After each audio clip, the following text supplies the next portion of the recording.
Good morning students. आज हम लोग नया चैप्टर प्रत्यावर्ती धारा स्टार्ट करेंगे।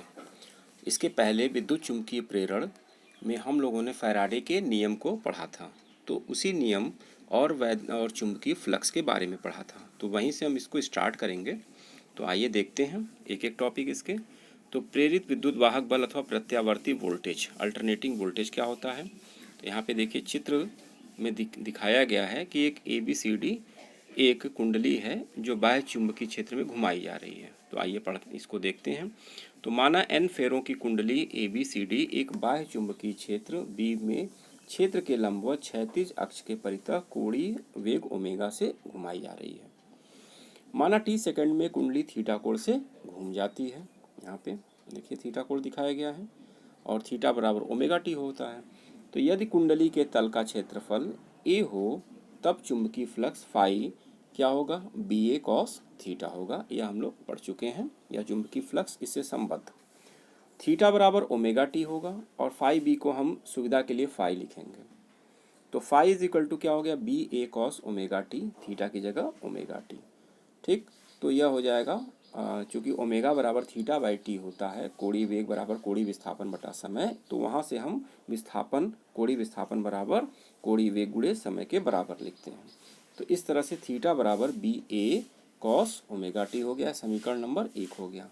अब इसको टी के सापेक्ष अवकलन करने पर क्या मिलेगा, d phi by d t is equal to minus BA और कॉस ओमेगा टी का डिफ्रेंसिएशन होगा cos omega t sine omega t, और यहाँ पे एक्चुअली यहाँ पे देखिए, यहाँ पे d phi by d t ये कॉस ओमेगा टी लिख गया, इसको साइन ओमेगा टी होना चाहिए और ओमेगा टी का डिफ्रेंसिएशन ओमेगा होगा, तो इसको आप लोग ठीक कर लीजिएगा, ये साइन ओमेगा टी होगा। कुंडली में तार के N फेरों से बद्ध प्रेरित विद्युत वाहक बल, तो हम क्या करेंगे, N से गुणा कर देंगे। तो E is equal to minus n d phi by d t, यह फैराडे के नियम से। तो E is equal to minus d phi by d t होगा। तो अब इसका मान रखेंगे d phi by d t का। तो यहाँ से चूँकि d phi by d t है minus BA omega sine omega t, इसको फिर एक बार रिपीट किया जा रहा है कि कॉस ओमेगा टी को साइन ओमेगा टी लिख लेंगे, यह गलती से यहाँ लिखा गया है। आइए, तो यह हो गया NBA omega sine omega T, minus और माइनस कैंसिल होकर ये प्लस हो गए। तो कुंडली में प्रेरित विद्युत वाहक बल E का मान समय t के साथ बदलता रहता है। मैक्सिमम वैल्यू इसकी omega t sine omega T की 1 होती है और मिनिमम 0 होती है। तो मैक्सिमम वैल्यू जब यहाँ पे साइन ओमेगा टी का 1 रखेंगे तो यह हो जाएगा E0 NBA ओमेगा, इसको हम पीक वैल्यू या शिखर मान कहते हैं। तो इस तरह से समीकरण हो जाएगा E is equal to E0 sine omega t. तो प्रारंभ में जब थीटा 0 था, तो थीटा 0 था उस समय साइन 0 का मान 0 होगा, उस समय वोल्टेज यानी कि यह जो वोल्टेज है वह मिनिमम होगा, 0 के करीब या 0 होगा। एक चौथाई चक्कर में कुंडली घूम के 90 अंश का कोण बनाती है। चूँकि यह 4 पार्ट में अगर हम देखें तो एक चौथाई चक्कर में 90 अंश, दूसरे में यानी आधे चक्कर में 180 अंश, तीसरे में 270 अंश और ऐसे कंप्लीट 360 अंश में एक चक्कर घूमती है। तो यहाँ पे हो जाएगा theta is equal to 90 degree के लिए E is equal to E0 sine 90 और वैल्यू E0 यानी शिखर वैल्यू के पास होगा, तो यह मैक्सिमम हो गया। अतः ऐसे वोल्टेज को जिसका परिमाण व दिशा समय के साथ बदले तथा एक निश्चित समय के पश्चात उसी दिशा में उसी परिमाण के साथ उसकी पुनरावृत्ति हो, प्रत्यावर्ती वोल्टेज अल्टरनेटिंग वोल्टेज कहते हैं। तो किसी क्षण प्रत्यावर्ती वोल्टेज का मान क्या होगा, V equal to V0 sine of omega t. तो अब हम इस तरह से V equal to V0 sine omega t और इसके संगत जो करंट होगी विद्युत धारा वह I equal to I0 sine omega t हम लिखेंगे। ठीक है, यानी कि ये हमारा जो है I is equal to V by R से हम इसको जब भाग देंगे R से, तो ये हम I equal to I0 sine of omega t लिखेंगे।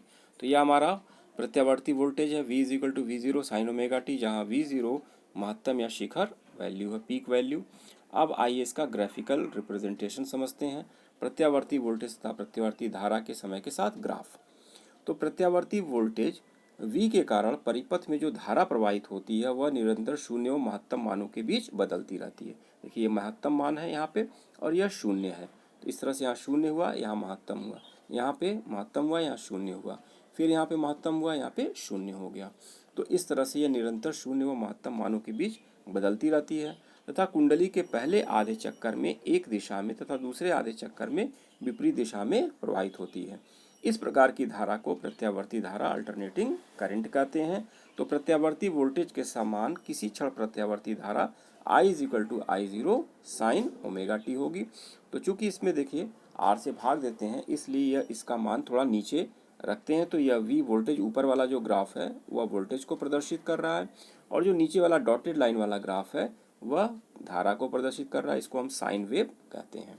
तो इस तरह से यह प्रत्यावर्ती धारा या अल्टरनेटिंग वोल्टेज और करंट का रिप्रेजेंटेशन है। जहां I0 धारा का महत्तम अथवा शिखर मान है, यदि हम प्रत्यावर्ती वोल्टेज अथवा प्रत्यावर्ती धारा तथा समय t के साथ ग्राफ खींचें तो हमको साइन कर्व प्राप्त होगा। यहाँ पे यह दिखाया गया है। यह प्रत्यावर्ती वोल्टेज का ग्राफीय निरूपण है अथवा प्रत्यावर्ती धारा का। अब इससे संबंधित कुछ परिभाषाएं हैं, इसको आप लोग नोट कर लीजिएगा। महत्तम मान अथवा शिखर मान अथवा आयाम, यह क्या है कि पीक वैल्यू और एम्पलीट्यूड। तो चुंबकीय, अच्छा आप इसमें जानते होंगे कि मैक्सिमम मान यह है और इसी को हम आयाम भी कहेंगे। तो आइए इसको समझते हैं। चुंबकीय क्षेत्र में घूमती हुई कुंडली की दो स्थितियों में परिपथ में उत्पन्न प्रत्यावर्ती वोल्टेज अथवा प्रत्यावर्ती धारा का मान अधिकतम होता है। प्रत्यावर्ती वोल्टता अथवा धारा के इस अधिकतम मान को वोल्टता अथवा धारा का आयाम कहते हैं। एम्पलीट्यूड और वोल्टेज और करंट अथवा शिखर मान कहते हैं। चित्र 3 में प्रत्यावर्ती वोल्टेज का मान, शिखर मान V0 तथा प्रत्यावर्ती धारा का शिखर मान I0 से प्रदर्शित किया गया है। यहाँ पे देखिए, यह पे V0 हो गया और यह I0 हो जाएगा, यह मैक्सिमम वैल्यू। इसको हम दिखाते हैं, इसको आयाम भी कहते हैं। दूसरा आवर्तकाल, पीरियोडिक टाइम। तो चुंबकीय क्षेत्र में घूमती हुई कुंडली के एक चक्कर में परिपथ में उत्पन्न धारा पहले एक दिशा में शून्य से अधिकतम, अधिकतम से शून्य तथा फिर विपरीत दिशा में शून्य से अधिकतम व अधिकतम से शून्य हो जाती है। इसे धारा की साइकिल कहते हैं। तो प्रत्यावर्ती धारा को अपनी एक साइकिल पूरा करने में जितना समय लगता है उसे धारा का आवर्तकाल कहते हैं। यह समीकरण में हम क्या करेंगे, टी बराबर टी का मान 2 पाई बाई ओमेगा से बढ़ा दें तो वी का मान अथवा वी अथवा आई का वही मान रहता है। अतः प्रत्यावर्ती वोल्टेज अथवा धारा का आवर्तकाल टी बराबर क्या होगा, 2 पाई बाई ओमेगा। यहाँ पे 2 पाई का मतलब समय लिया गया एक आवर्तकाल। तो एक आवर्तकाल में यह कुल कोण 360 डिग्री घूमेगा, जिसको हम 2 पाई से निरूपित करेंगे और इसका कोणीय वेग ओमेगा है। तो समय बराबर इस विस्थापन बटा चाल से, उसी सूत्र से हम इसको प्रयोग करेंगे। तो टी आवर्तकाल है, एक चक्कर में घूमने में लगा हुआ समय। ठीक, तो एक चक्कर में जो एंगल होगा वह 2 पाई होगा और चाल उसकी ओमेगा है। तो यहाँ से आप ग्राफ से देख भी सकते हैं कि यहाँ पे यह टी एक कंप्लीट हो रहा है। तो एक बार यहाँ पे देखिए शिखर मान हुआ, फिर शून्य हुआ, फिर शिखर मान हुआ, फिर शून्य हुआ। इसी तरह से यह साइकिल चलती रहती है। फ्रीक्वेंसी, तो प्रत्यावर्ती धारा एक सेकंड में जितनी साइकिलें पूरी करता है उसे प्रत्यावर्ती धारा की आवृत्ति कहते हैं। इसका मान कुंडली द्वारा एक सेकंड में लगाए गए चक्करों की संख्या के बराबर होता है। यानी एक सेकंड में कुंडली कितना चक्कर लगाती है, इसको हम फ्रीक्वेंसी कहते हैं। यदि प्रत्यावर्ती वोल्टेज अथवा धारा का आवर्तकाल टी हो तो F is equal to 1/T। Frequency है ये आवृत्ति, तो यह 1/T और T का मान रखेंगे तो ω/2 पाई मिलता है। तो आवृत्ति का मात्रक साइकिल पर सेकंड या हर्ट्ज होता है। तो घरों में जो प्रयुक्त होती है प्रत्यावर्ती वोल्टेज, तो धारा की आवृत्ति 50 साइकिल प्रति सेकंड अथवा 50 हर्ट्ज होती है। यानी जो हमारे यहाँ धारा विद्युत ये वोल्टेज आता है वो 50 साइकिल्स की या 50 हर्ट्ज की होती है। तात्क्षणिक मान, इंस्टेंटेनियस वैल्यू क्या होती है, प्रत्यावर्ती वोल्टेज अथवा धारा के आवर्ती होने के कारण इसके प्रत्येक मान समय के साथ बदलते रहते हैं। एक चक्र में भिन्न भिन्न क्षणों पर इसके मान भिन्न भिन्न होते हैं। प्रत्यावर्ती वोल्टेज तथा धारा के समीकरण V बराबर V0 साइन ओमेगा टी तथा I बराबर I0 साइन ओमेगा टी में V तथा I किसी क्षण t पर वोल्टता तथा धारा के तात्क्षणिक मान है। यानी हम इसमें किसी भी क्षण निकाल सकते हैं। अगर उसमें हम ओमेगा टी यानी कि t की वैल्यू और ओमेगा की वैल्यू रखें तो हम उसको क्या पाएंगे कि किसी भी क्षण हम वोल्टेज या करंट की वैल्यू को पाएंगे। तो t के विभिन्न मानों के संगत इसके मान भिन्न भिन्न होते हैं। यानी t हम रखते जाएंगे, v और I मिलता जाएगा।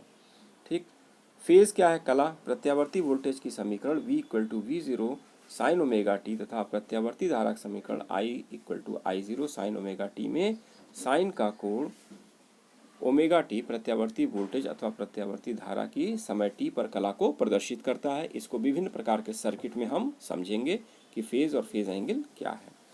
अब एक और टॉपिक छोटा सा कि प्रत्यावर्ती धारा का माध्य अथवा औसत मान। तो एक पूर्ण चक्र के लिए इसका मान 0 होता है और इसमें हम लोग इंटीग्रेट करके निकालते हैं। नेक्स्ट टर्म पर हम लोग अर्ध साइकिल के लिए निकालेंगे और इसका आरएमएस वैल्यू निकालेंगे। तो फॉर वन कंप्लीट साइकिल प्रत्यावर्ती धारा का मान व दिशा दोनों ही आवर्त रूप से परिवर्तित होता रहता है। यह धारा एक अर्ध साइकिल के दौरान एक दिशा में तथा दूसरी अर्ध साइकिल के दौरान विपरीत दिशा में प्रवाहित होती है। अतः एक पूर्ण साइकिल के लिए प्रत्यावर्ती धारा का मान अथवा औसत मान 0 होता है। गणितीय विधि से इसको हम कैसे निकालेंगे? तो किसी क्षण किसी समय t पर परिपथ में प्रत्यावर्ती धारा का मान क्या होगा? I equal to I0 sine omega t. पूर्ण चक्र के लिए t बराबर 0 से t बराबर t तक धारा का औसत मान I मीन यह हो जाएगा 0 टू t I dt अपॉन 0 टू t dt। तो इसको हम सॉल्व करेंगे, I का मान रखेंगे I0 sine omega T dt और यह 0 टू t dt इसका मान कैपिटल T यानी कि पूरा एक आवर्तकाल के बराबर होगा। ठीक, तो यहाँ से हम I0 अपॉन टी बाहर ले लेंगे। साइन ओमेगा टी का इंटीग्रल होता है cos ओमेगा टी और चूंकि ओमेगा टी है यहाँ पे तो इसलिए ओमेगा से हम भाग देंगे। तो minus cos omega T upon omega और 0 टू टी इसका लिमिट हो गया। जब हम वैल्यू रखेंगे तो I0 अपॉन ओमेगा टी, यह ओमेगा देखिए बाहर आ गया। cos ओमेगा टी में omega capital t minus cos 0, तो यह हो जाएगा minus I0 upon omega t cos 2 pi by t, omega की value 2 pi by t into t minus 1, तो टी से टी कैंसिल होगा। cos 2 पाई, तो cos 2 पाई मतलब ये होगा 360 डिग्री यानी cos 0 का मान, तो यह हो जाएगा 1 माइनस 1 और 1 माइनस 1 0 हो गया। तो इस तरह से एक साइकिल के लिए इसका औसत मान 0 होता है। अतः एक पूर्ण चक्र के लिए प्रत्यावर्ती धारा का मान 0 होता है। अब नेक्स्ट टर्न पर हम लोग इसके अर्ध साइकिल के लिए और आरएमएस वैल्यू का डिस्कस करेंगे, उसके बाद सर्किट शुरू करेंगे। तो आज के लिए इतना ही। इसको आप कॉपी में लिख लेंगे, दोहरा लेंगे और समझ लेंगे। धन्यवाद।